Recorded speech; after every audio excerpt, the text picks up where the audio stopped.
I've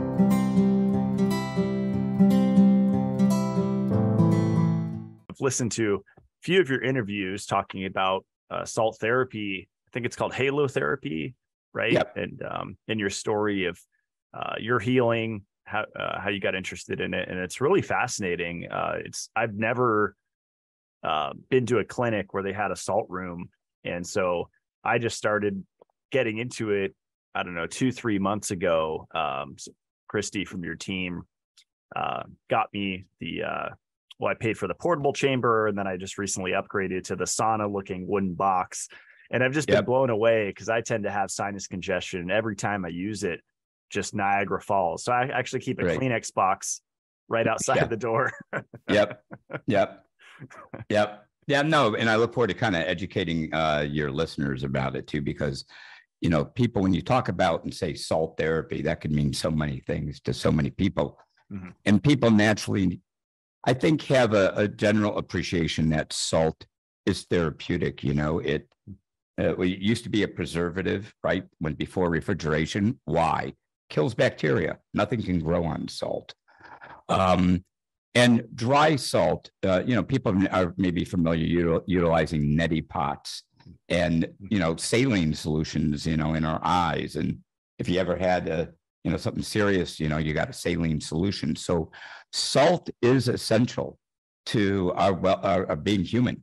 And hopefully we can kind of let people know the difference between breathing in dry salt aerosol versus being by the ocean where I live, where there is benefit. People been to the ocean breathing in salty air, but that's evaporated salt that already has moisture to it.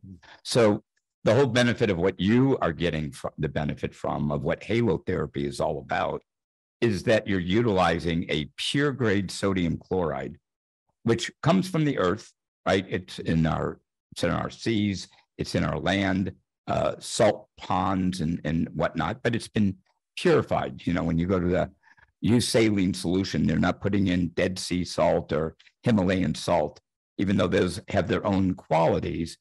This is a pure grade sodium chloride that when you breathe in, to your point, it pulls out. It's absorbent.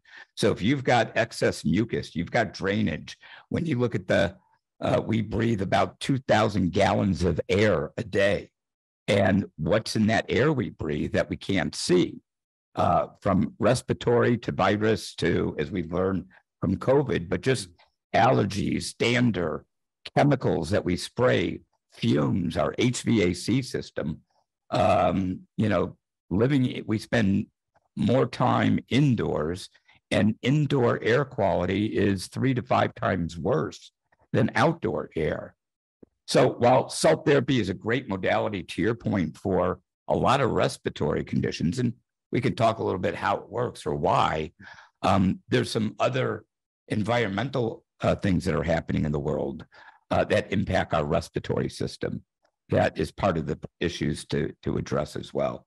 But I'm glad that you get into this. You know, we really were the ones that created that. It's been 10 years ago that I started the company, and the salt booth that you're referring to was the initial innovative concept that we came out with, which was an individualized way of sitting in something for just 10 minutes and getting salted, as opposed to being in a health resort, being that maybe a bigger session, or even going to where this really came from, which are the salt mines over in Eastern Europe. So lots of different things that are going on, but I appreciate the opportunity to be on here. And I know you've got questions, and so be happy to answer them and go back and forth with how we can best educate people about salt therapy.